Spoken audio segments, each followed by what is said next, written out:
പ്രിയപ്പെട്ട വിദ്യാർത്ഥികളെ, രക്ഷിതാക്കളെ, നമസ്കാരം. എല്ലാവർക്കും എ പ്ലസ് അക്കാഡമിയിലേക്ക് സ്വാഗതം. അപ്പോൾ നമ്മുടെ 9ാം ക്ലാസ് കഴിഞ്ഞ് 10ലേക്ക് എത്തിയിട്ടുണ്ട്. അപ്പോൾ നമുക്കറിയാം 9ാം ക്ലാസ് ടെക്സ്റ്റ് ബുക്ക് മാറി നമുക്ക് ചെറിയ പണി കിട്ടിയതാണ്. എങ്കിൽ 10ാം ക്ലാസ് ടെക്സ്റ്റ് ബുക്ക് മാറി നമുക്ക് വലിയൊരു പണി കിട്ടിയിരിക്കുകയാണ്. കാരണം എന്താണെന്നറിയോ, കഴിഞ്ഞ വർഷങ്ങളിലുള്ള വിജയ ശതമാനങ്ങൾ നമുക്ക് ഈ വർഷം പ്രതീക്ഷിക്കാൻ പറ്റില്ല. 8ാം ക്ലാസ്സിൽ ഒരുപാട് വിദ്യാർത്ഥികൾ പരാജയപ്പെട്ടിട്ടുണ്ട്. അപ്പോൾ 10ാം ക്ലാസ്സിൽ ഇനി വരുന്ന റിസൾട്ട് കുറച്ച് പ്രയാസം തന്നെ ആയിരിക്കും. നമുക്ക് വളരെ വേഗത്തിൽ എ പ്ലസ് വാങ്ങാൻ കഴിയില്ല.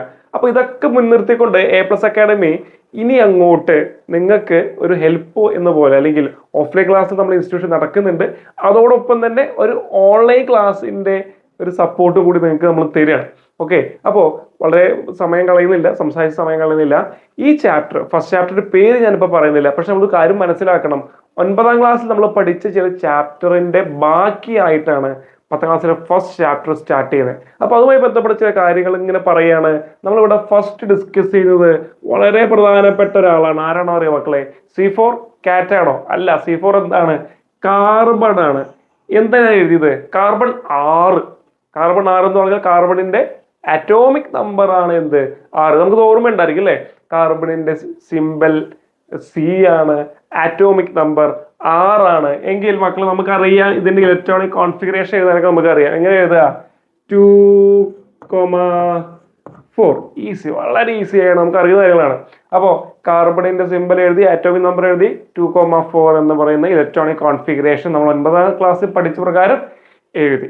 അങ്ങനെയാണെങ്കിൽ മക്കളെ നമുക്കറിയാം കാർബണിന്റെ വാലൻസി സംയോജകത എത്രയാണ്? ഇവിടെ വാലൻസി സംയോജകത ഒരു കെമിക്കൽ റിയാക്ഷനിൽ പങ്കെടുക്കുമ്പോൾ കൊടുക്കുന്ന, വാങ്ങുന്ന, അതല്ലെങ്കിൽ പങ്കുവെക്കുന്ന അഥവാ ഷെയർ ചെയ്യുന്ന ഇലക്ട്രോൺസിന്റെ എണ്ണമാണ് എന്ത്? അതിന്റെ വാലൻസി. സോ കാർബണിന്റെ വാലൻസി അല്ലെങ്കിൽ സംയോജകത എത്രയാണ് മക്കളെ? 4.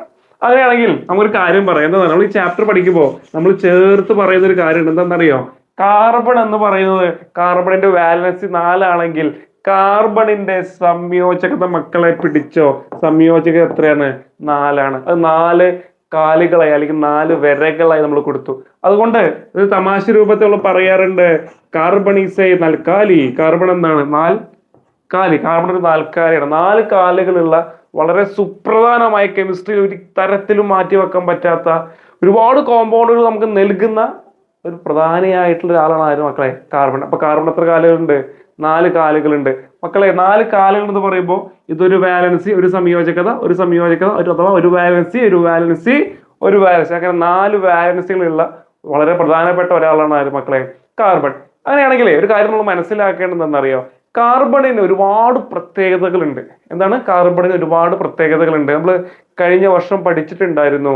ആ പ്രത്യേകതകളിൽ ഒരു പ്രത്യേകതയാണ് മക്കളെ എന്തെന്നറിയോ? കാർബൺ സിംഗിൾ ബോണ്ട് ഉണ്ടാക്കും. ആരുമായിട്ട്?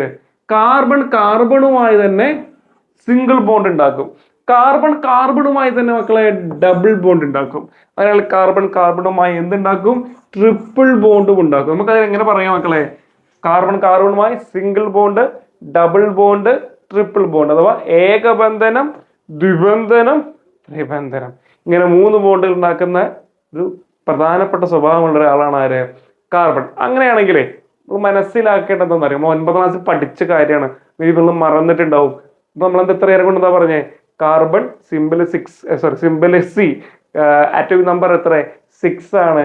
കാർബൺ തമ്മിൽ ഉണ്ടാക്കുന്ന bond single bond, double bond, triple bond, ഏകബന്ധനം, ദ്വിബന്ധനം, ത്രിബന്ധനം. ഒപ്പം കാർബൺ 4 വാലൻസികൾ 4 ഇങ്ങനെ ചുറ്റും നിൽക്കുന്നുണ്ട്. കാർബൺ ഒരു 4 കാലിയാന്നൊക്കെ നമുക്ക് പറയാം. അതൊക്കെ അവിടെ നിൽക്കട്ടെ. അങ്ങനെയാണെങ്കിൽ മക്കളെ കാർബൺ സിംഗിൾ ബോണ്ട് ഉണ്ടാക്കുകയാണെങ്കിൽ കാർബൺ നമുക്കൊരു പേര് വിളിക്കാം. എന്താ പേരെന്ന് അറിയാം? മറന്നിട്ടുണ്ടോ എന്ന് എനിക്കോ ഓർമ്മയില്ല എങ്കിലും നമുക്കൊരു പേര് വിളിക്കാം മക്കളെ. ആൽക്കൈൻ. എന്ത് വിളിക്കാം? ആൽക്കൈൻ. കാർബൺ സിംഗിൾ ബോണ്ട് ആണെങ്കിൽ ആൽക്കൈൻ. കാർബൺ ഡബിൾ ബോണ്ട് ആണെങ്കിൽ, ദ്വിബന്ധനമാണെങ്കിൽ ആൽക്കീൻ. ENE. ആൽക്കൈൻ ആയപ്പോ ANE, ഇത് ENE. അങ്ങനെയാണെങ്കിൽ ട്രിപ്പിൾ ബോണ്ട് ആണെങ്കിലോ ആൽക്കൈൻ എന്ന് പറയാം. ഇതൊക്കെ നമ്മൾ കഴിഞ്ഞ 9ാം ക്ലാസ് ഡിസ്കസ് ചെയ്ത് ഒഴിവാക്കി വിട്ട സംഭവമാണ്. എങ്കിലും ഇതൊക്കെ ഒന്ന് മെമ്മറിക്ക് റീഫ്രഷ് ചെയ്ത് കൊണ്ടുവരും. ഇതൊക്കെ നമ്മൾ പറയും, ഇതൊക്കെ നമ്മൾ വീണ്ടും പറയും. കഴിഞ്ഞ 9ാം ക്ലാസ്സിൽ പഠിച്ച ചില കാര്യങ്ങൾ നമ്മൾ റിപ്പീറ്റ് ചെയ്യുന്നുള്ളൂ. ഓക്കെ, അപ്പൊ ഇത്രയും നിൽക്കട്ടെ. കാർബൺ സിംഗിൾ ബോണ്ട് അതിനെ കുറിച്ച് പറഞ്ഞു, ഡബിൾ ബോണ്ട് പറഞ്ഞു, ട്രിപ്പിൾ ബോണ്ട് അഥവാ ത്രിബന്ധനൊക്കെ പറഞ്ഞു. നമ്മൾ തുടക്കം പറഞ്ഞതിലേക്ക് വരാം. എന്താ പറഞ്ഞത്? കാർബൺ കാർബൺ എന്ത് കാലിയാണ്? നാൽക്കാലിയാണ്. അപ്പൊ മക്കളെ ഒരു പ്രത്യേകത ഉണ്ട്. ഒരു സംയോജകതയല്ലേ കാണുന്നത്? യെസ്, ഇതൊക്കെ ഒരു സംയോജകത അല്ലെങ്കിൽ വാലൻസിയാണ് കാണുന്നത്.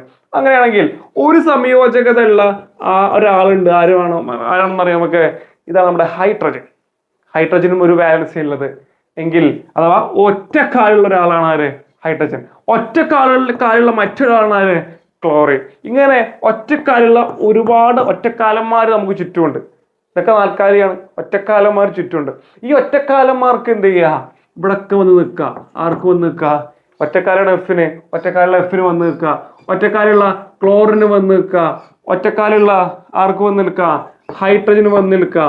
അങ്ങനെ വന്ന് നിന്നാൽ മക്കളെ അതൊക്കെ ഓരോരോ ബോണ്ടുകളായി മാറും. എന്തായി മാറും? ഓരോരോ ബോണ്ടുകളായിട്ട് മാറും. നമുക്കിതൊക്കെ അറിയുന്നതല്ലേ? നമുക്കിതൊക്കെ അറിയുന്നതാണ്, ഒരു പ്രശ്നമില്ല. പക്ഷെ ഞാൻ വീണ്ടും പറയുന്നത്, അറിയില്ല എന്ന് വിചാരിച്ചിട്ട് ഒരു പേടിയും പേടിക്കേണ്ട ആവശ്യമില്ല. നമ്മളിപ്പോൾ പറയുന്നത് 9ാം ക്ലാസ്സിന്റെ കഴിഞ്ഞു പോയ ചില കാര്യങ്ങൾ മാത്രമാണ്. ഇതൊക്കെ നമ്മൾ വീണ്ടും നമ്മുടെ 10ാം ക്ലാസ്സിലെ ഫസ്റ്റ് ചാപ്റ്റർ സ്റ്റാർട്ട് ചെയ്യുമ്പോൾ ഒക്കെ പറയും. അപ്പോൾ കാർബൺ താൽക്കാലികളാണ്. അപ്പൊ കാർബണിന് ചുറ്റും ഒറ്റക്കാലുള്ള ആൾക്കാരിങ്ങനെ വന്ന് നിൽക്കുമ്പോൾ ഇതൊക്കെ മക്കളെ ഒരു ബോണ്ടായി മാറും. എന്തായി മാറും? ബന്ധനമായി മാറും. ഇപ്പൊ ഇവിടെ ഒരു ബന്ധനം വന്നു, കാർബൺ ഫ്ലൂറിനുമായി ഒരു ബന്ധനം വന്നു, കാർബൺ ക്ലോറിനുമായി ഒരു ബന്ധനം വന്നു. ഇങ്ങനെ ബന്ധനങ്ങൾ ഉണ്ടാക്കും. ഇങ്ങനെ ബന്ധനങ്ങൾ ഉണ്ടാക്കുന്നതിൽ വളരെ പ്രധാനമായിട്ടുള്ള ഒരേ ഒരു രാജാവ് ആരാന്നറിയാം? നമ്മുടെ സ്വന്തമാര് ഹൈഡ്രജൻ. കാർബണുമായി പ്രധാനമായും കൂടിച്ചേരുന്ന ഒറ്റക്കാലനാണ് നമ്മുടെ ഹൈഡ്രജൻ. ആരാണ്? ഹൈഡ്രജൻ. സ്വാഭാവികമായിട്ടും ഹൈഡ്രജനും കാർബണും കൂടി ചേരുന്നുണ്ടാവുന്ന കോമ്പൗണ്ടുകളെ കുറിച്ചാണ്, അല്ലെങ്കിൽ സംയുക്തങ്ങളെ കുറിച്ചാണ് നമ്മൾ എന്ത് ചെയ്യാൻ പോകുന്നത്? ഈ ചാപ്റ്ററിൽ പഠിക്കാൻ പോകുന്നത്. അപ്പോൾ എല്ലാവർക്കും കെമിസ്ട്രിയിലെ ഫസ്റ്റ് ചാപ്റ്ററിലേക്ക് സ്വാഗതം. ഇവിടെ നമ്മൾ ഫസ്റ്റ് പഠിച്ചിരിക്കേണ്ട ആ പേരെന്താ അറിയാം നിങ്ങൾക്ക്? Yes, hydro carbons. ഇനിയാണ് യഥാർത്ഥ കഥ ആരംഭിക്കുന്നത്. എന്താണ്? ഹൈഡ്രോ കാർബൺസിനെ കുറിച്ച് നമ്മൾ ഫസ്റ്റ് ചാപ്റ്റർ പഠിക്കാൻ പോകുന്നത്. ഇത്രയും നേരം നമ്മൾ എന്തെങ്കിലും പറഞ്ഞോ? വളരെ കുറച്ച് കാര്യങ്ങളെ പറഞ്ഞുള്ളൂ.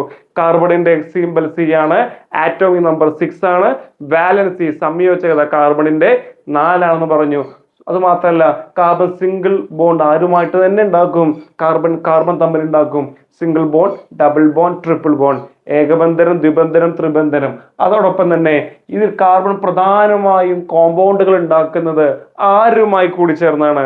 ഹൈഡ്രജനുമായി കൂടി ചേർന്നാണ്. അതുകൊണ്ട് നമ്മളുടെ വളരെ സുപ്രധാനമായ വലിയ തല എന്ന് പറയുന്ന ആളാണ് ഹൈഡ്രോ കാർബൺ. അപ്പൊ നമ്മൾ ഈ ചാപ്റ്ററിൽ പ്രധാനമായും പഠിക്കുന്നത് ആരെ കുറിച്ചാണ്? ഹൈഡ്രോ കാർബൺസിനെ കുറിച്ചാണ്. അപ്പോൾ ഇതിവിടെ നിൽക്കട്ടെ. നിങ്ങൾ പറ്റുമെങ്കിൽ 9ാം ക്ലാസ്സിന്റെ ടെക്സ്റ്റ് ബുക്ക് ഇങ്ങനെ പൊടി പിടിച്ചിരിക്കുന്ന ടെക്സ്റ്റ് ബുക്ക് എടുത്തിട്ട് ഇങ്ങനെ മറിച്ചു നോക്കുക. ഇതൊക്കെ എവിടെയാണ് ഞാൻ പഠിച്ചത്? അങ്ങനെ തുറന്നു നോക്കുമ്പോൾ ഈ മറന്നുപോയ പല കാര്യങ്ങളും കാണാൻ പറ്റും. അങ്ങനെ നോക്കിയിട്ട് നമുക്ക് വളരെ ഉഷാറായിട്ട് വളരെ കൃത്യമായി ബേസിക്സ് വീണ്ടും പറഞ്ഞുകൊണ്ട് 10ാം ക്ലാസ്സിലെ ഫസ്റ്റ് ചാപ്റ്റർ അവിടെ സ്റ്റാർട്ട് ചെയ്യാം. അപ്പൊ നമ്മൾ അതിന്റെ ചാപ്റ്ററിന്റെ പേരും കാര്യങ്ങളും ഒക്കെ പറഞ്ഞ് നമുക്ക് പതുക്കെ ചാപ്റ്ററിലേക്ക് കടക്കാം. Okay, signing out, by.